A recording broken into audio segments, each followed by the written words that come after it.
আসসালামু আলাইকুম। BD rail enjoy YouTube channel এবং নারায়ণগঞ্জ এক্সপ্রেস ফেসবুক পেজ থেকে যারা দেখছেন সবাইকে জানাচ্ছি স্বাগতম। ঢাকা নারায়ণগঞ্জ সেকশনের নতুন আপডেট নিয়ে আপনাদের মাঝে হাজির হলাম। আজকে আমরা রয়েছি নারায়ণগঞ্জের ফতুল্লা এলাকায়। আজকে ফতুল্লা থেকে আপনারা ঢাকার শ্যামপুর পর্যন্ত কাজের সর্বশেষ অগ্রগতির আপডেট পাবেন, তাই না টেনে ভিডিওটি পুরোপুরি দেখবেন। এখনও যারা বিডি রেল এনজয় ইউটিউব চ্যানেলটি সাবস্ক্রাইব করেননি অবশ্যই বিডি রেল এনজয় ইউটিউব চ্যানেলটি সাবস্ক্রাইব করে দিবেন। দেখতে পাচ্ছেন ভিউয়ার্স, এখানে ব্যালাস্ট বিছানো হয়েছে।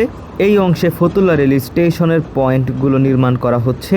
এখান থেকেই ফতুল্লা রেল স্টেশনের রেলপথ ভাগ হবে। আর ফতুল্লা ভবিষ্যতে সিবিআই সিগন্যাল সম্বলিত ইন্টারলক পয়েন্ট মেশিন প্রতিস্থাপন করা হবে। ভবিষ্যতে কম্পিউটারের মাধ্যমে পয়েন্ট সেট করবে ফতুল্লা রেল স্টেশন থেকে।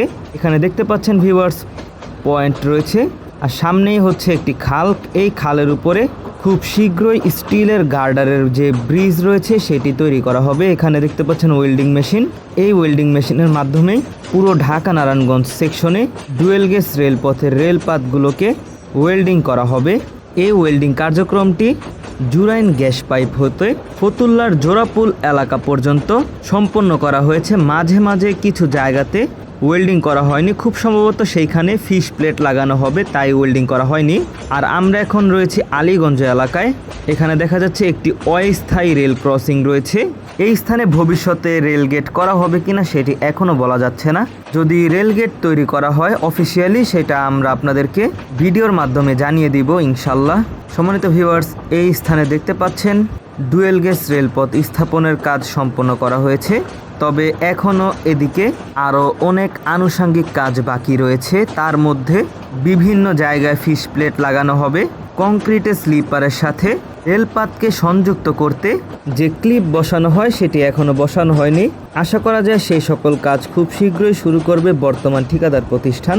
সেই সকল কাজ সম্পন্ন হলে এইখানে ব্যালাস্ট বা পাথর দেওয়ার কাজও শুরু করবে বর্তমান ঠিকাদার প্রতিষ্ঠান।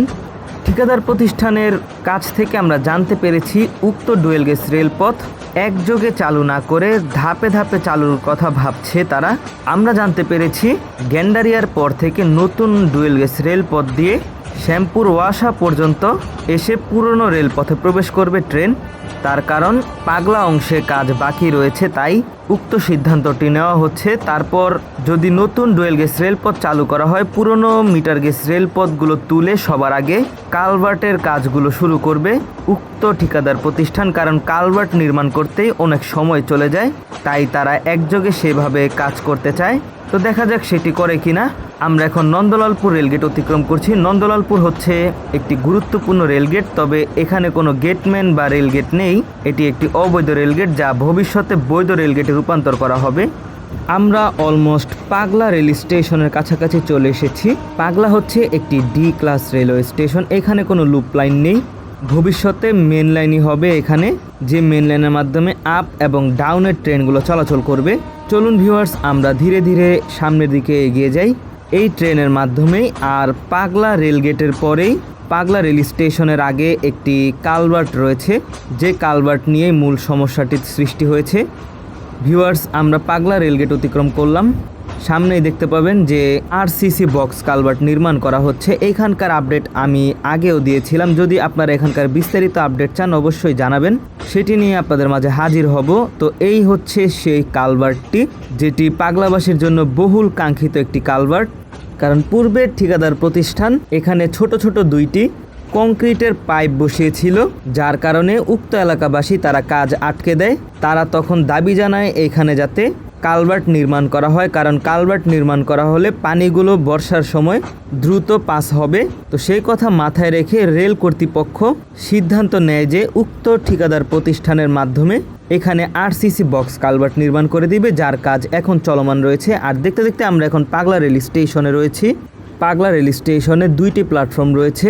ভিডিওটির ডান দিকে দেখতে পাচ্ছেন 1 নং প্ল্যাটফর্ম, আর আমরা এখন রয়েছি 2 নম্বর প্ল্যাটফর্মে। ভবিষ্যতে যখন 1 নম্বর প্ল্যাটফর্মে ট্রেন প্রবেশ করবে, তখন 1 নম্বর প্ল্যাটফর্মের মতোই সমান উচ্চতা করা হবে 2 নম্বর প্ল্যাটফর্মকে। তবে এখন 2 নম্বর প্ল্যাটফর্মটি নিচু রয়েছে, কারণ মিটার গেজ রেলপথটি নিচু। তাই ভিউয়ার্স, আমরা এখন পাগলা ছেড়ে শ্যামপুরের দিকে এগিয়ে যাচ্ছি। পূর্বে পাগলা থেকে শ্যামপুরের দিকে যেতে পাগলা রেল স্টেশনের পরের এলাকায় রেলপথের দুই পাশেই রাস্তা ছিল, যে রাস্তাটি অলরেডি ভিডিওটির ডান দিকে ডুয়েল গেজ রেলপথের জন্য এক পাশ বন্ধ হয়ে গিয়েছে। তো বন্ধ হওয়ার ফলে এখানকার রেলপথের আশেপাশের যে জনগণ রয়েছে তাদের চলাচলে বাধাগ্রস্ত হচ্ছে, এমনটাই তারা জানিয়েছে। তবে তারা ডুয়েল গেজ রেলপথের পাশে ছোট করে কিছু রাস্তা তৈরি করেছে, যার মাধ্যমে তারা আপাতত যাতায়াত করছে।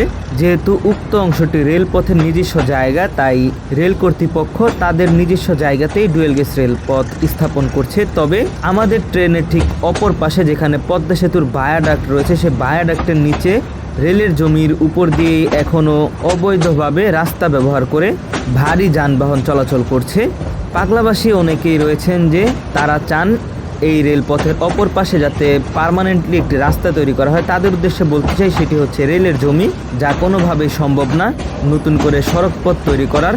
কারণ ব্যক্তিগতভাবে আমরা চাই যে নারায়ণগঞ্জের কর্ড লাইন সেখান দিয়ে যাতে নিয়ে যাওয়া হয়, এতে করে নারায়ণগঞ্জবাসীর যে নিজস্ব রেলপথ সেটি বজায় থাকবে, কোনো প্রকার ক্রসিংয়ে পড়তে হবে না। তো দেখা যাক ভবিষ্যতে কি হয়। তবে নর্মালি দ্বিতীয় পদ্মা সেতু রেলপথের জন্য আমাদের ট্রেনের ঠিক অপর পাশে যে জায়গাটি রয়েছে সেটি রেখে দেওয়া হয়েছে ভবিষ্যতের কথা চিন্তা করে আর কি। ভিউয়ার্স, ভিডিওটির একেবারে ডান দিকে লক্ষ্য করলে দেখতে পাবেন সেখানে ছোট করে রাস্তা তৈরি করা রয়েছে, যার মাধ্যমে উক্ত এলাকাবাসী চলাচল করছে। আর দেখতে দেখতে আমরা নারায়ণগঞ্জ জেলার একেবারে শেষের দিকে চলে এসেছি। সামনে থেকেই ঢাকা শুরু হবে, আর ঢাকা নারায়ণগঞ্জের মাঝামাঝিতে দেখতে পাবেন একটি অবৈধ রেলগেট রয়েছে। ভবিষ্যতে খুব সম্ভবত সেই রেলগেটটি বন্ধ করে দেওয়া হবে। তো দেখা যাক কর্তৃপক্ষ পরবর্তীতে কী সিদ্ধান্ত নেয়। সামনেই হচ্ছে শ্যামপুর ওয়াসা এলাকা, আর পূর্বে শ্যামপুর ওয়াসা এলাকায় ঢাকা নারায়ণগঞ্জ সেকশনের জন্য পাথর মজুত করে রেখে গিয়েছিল পূর্বে ঠিকাদার প্রতিষ্ঠান। আপনারা একেবারে ডান দিকে লক্ষ্য করলে দেখতে পাবেন এখনও সেই পাথরগুলো বিদ্যমান রয়েছে। তো এইখান থেকে পাথরগুলো নিয়ে শ্যামপুর জুরাইন গ্যাস পাইপ পাগলা পর্যন্ত রেলপথ নির্মাণ করেছে বর্তমান ঠিকাদার প্রতিষ্ঠান। এখানে আরও পাথর মজুদ রয়েছে, সেই সকল ব্যালাস্ট বা পাথরগুলো ভবিষ্যতে রেলপথে কাজে লাগিয়ে পাথরগুলো এখান থেকে নিরসন করা হবে। একটা সময় ছিল ঢাকা নারায়ণগঞ্জ সেকশনের সবচেয়ে বাজে রেলপথ ছিল এই শ্যামপুর ওয়াসা এলাকায়। এইখান দিয়ে ট্রেনগুলো দৈনিক 10 থেকে 16 কিলোমিটার গতিতে যাতায়াত করতো। অনেক সময় এরকম গতিতেই ট্রেনের চাকাগুলো লাইনচ্যুত হতো। তবে করোনার পরবর্তী সময়ে বাংলাদেশ রেলওয়ে কর্তৃপক্ষ এখানকার মিটার গেজ রেলপথগুলো পুরোপুরিভাবে পরিবর্তন করে নতুনভাবে তৈরি করে দেয় এবং রেলপথগুলোকেও উঁচু করে তৈরি করে দেয়, যাতে করে আগের মতো সমস্যা সৃষ্টি না হয়। তবে ভবিষ্যতে ভিডিওটির ডান দিকে ডুয়েল গেজ রেলপথ দিয়ে যখন ট্রেনগুলো চলাচল করবে তখন আরও গতি নিয়ে চলাচল করবে, কারণ উক্ত রেলপথের রেলপাতগুলো 120 পাউন্ডের রেলপাত ব্যবহার করা হয়েছে, যার ফলে ট্রেনগুলো গতিতে চললেও স্মুথলি চলতে পারবে। তবে ইদানিং একটি জিনিস লক্ষ্য করা যাচ্ছে, এইখানে হালকা বৃষ্টিতে পানি উঠছে, যেটি খুবই খারাপ। আমরা চাই এখানকার রেলপথটি আরেকটু উঁচু করা হোক। আমরা এখন শ্যামপুর ওয়াসা রেলগেট অতিক্রম করলাম। এখানকার যে পূর্বে গেটকিপার রুম ছিল সেই রুমটিকে ভেঙে নতুন করে ডুয়েল গেজ রেলপথ নির্মাণ করা হয়েছে, আর এখানকার যে গেটম্যানরা রয়েছে তারা নতুন গেটম্যান রুমে শিফট হয়েছে, সেখান থেকেই তারা রেলগেটটি পরিচালনা করছে। তো এই ছিল ভিউয়ার্স আজকের আপডেট। ভালো লেগে থাকলে সাবস্ক্রাইব করে দিবেন। দেখা হচ্ছে অন্য কোনো ভিডিওতে। আল্লাহ হাফেজ।